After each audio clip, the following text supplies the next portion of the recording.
Well, almost forgot. I need to staple this Velcro strips on here.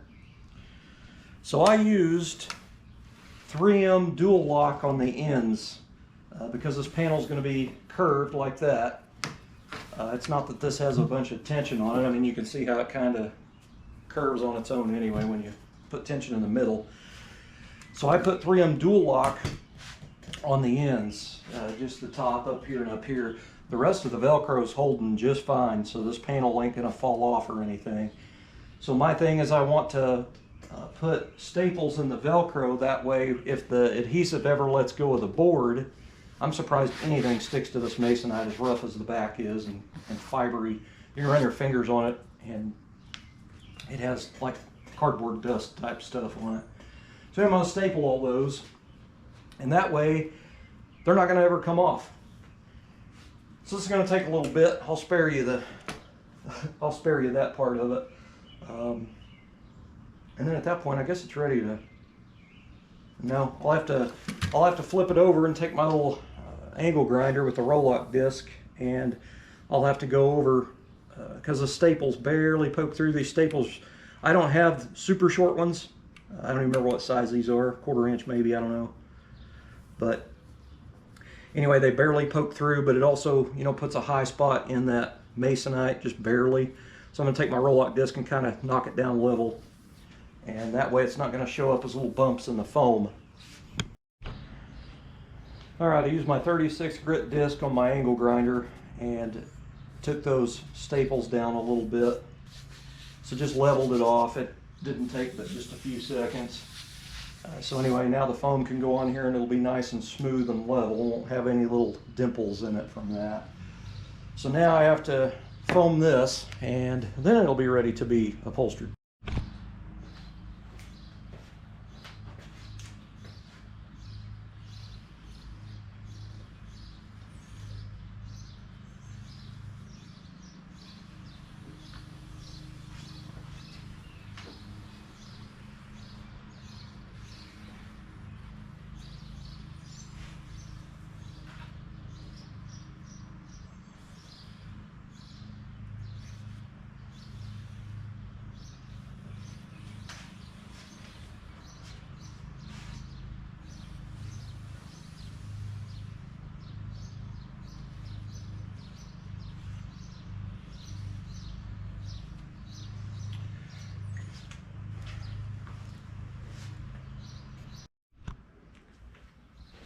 All right, guys, now time for the strange part of the segment here.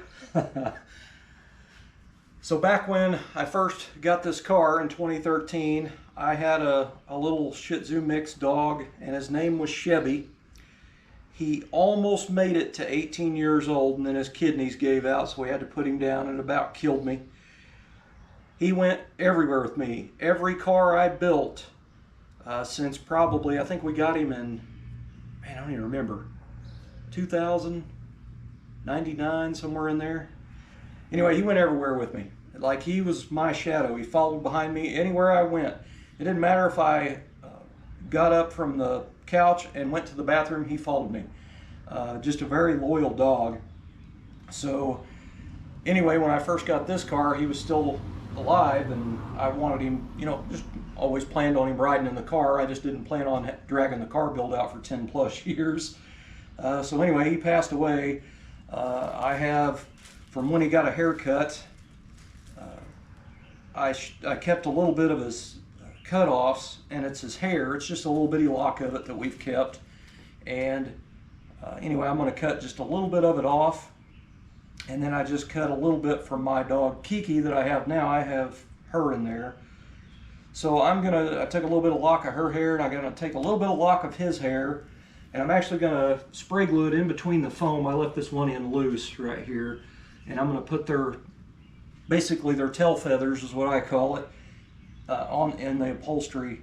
That way they're always riding with me. You know what I mean? Even after she's passed on, both my dogs will still be riding with me in the car. So I know it's kind of strange, it's kind of out there, but I don't know, just kind of a way to pay them a little bit of respect.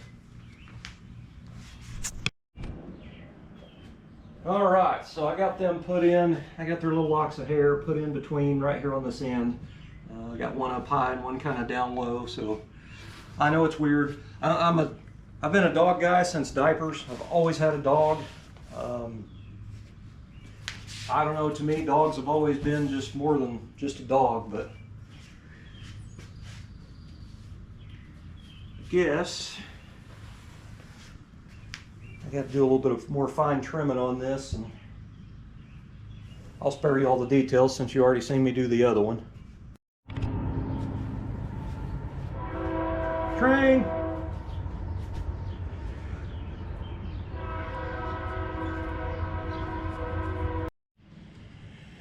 Alright, so I kind of masked off this dome light lens, and I put a rubber, like a vacuum plug down in there. It fit in there real nice. So that'll protect the inside so the bulb can ground to the housing. So what I ended up doing was I found a spray paint cap, and I just cut a little ring off of it. So I'm going to place that right down in there like that. So then that'll give me a nice little edge when I go in there to use the chrome spray paint down inside. And then after that dries and I pull all the tape and everything off, I've got this paint cap that I can stick down in there, and it's just a little bit narrower, so I'll try to center it up the best I can and then just start spraying the outside trim black. So I should have a nice two-tone setup here. Not that I'm going for two-tone, that chrome gives a good reflection, especially this Valspar. This stuff lays down really smooth if you lay it on pretty heavy, and gets really, really reflective. I always use this stuff. I think this is my second or third can.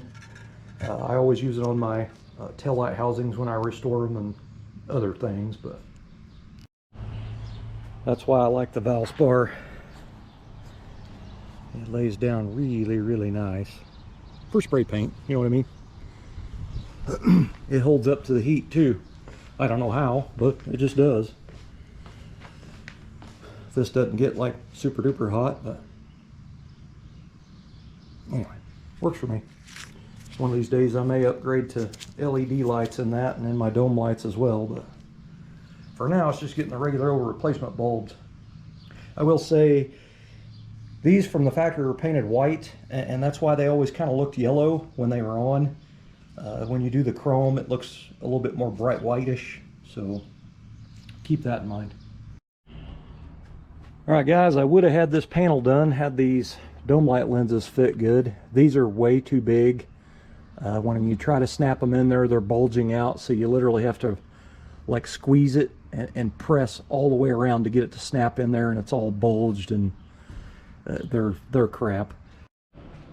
Well, the car's super dusty. Golly.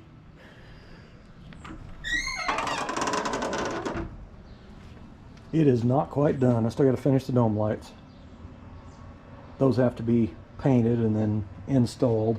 I actually already had one done, screwed it into the panel, plugged it in and everything, and when I went to snap the reproduction plastic dome light lens in, it scratched the paint all to heck. Those dome light lenses are way too big, so you have to kind of stuff them down in there, and they're trying to wad up. They like flare out. When you push in with one finger, one of the other edges flares out, so it was kind of a mess, and I got a little angry. So I ended up taking a heat gun to it and reformed it, and now it'll go in there rather easy, but I've got to repaint the dome light, and I got to paint this one, so it's almost done.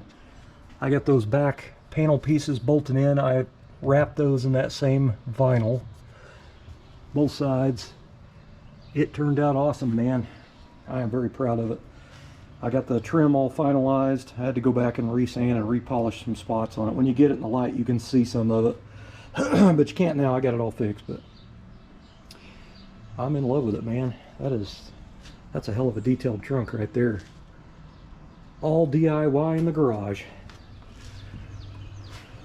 I had all the stainless trim parts here. I did have to buy that, and I bought a new pair of dome light lenses, and I'm using original used ones.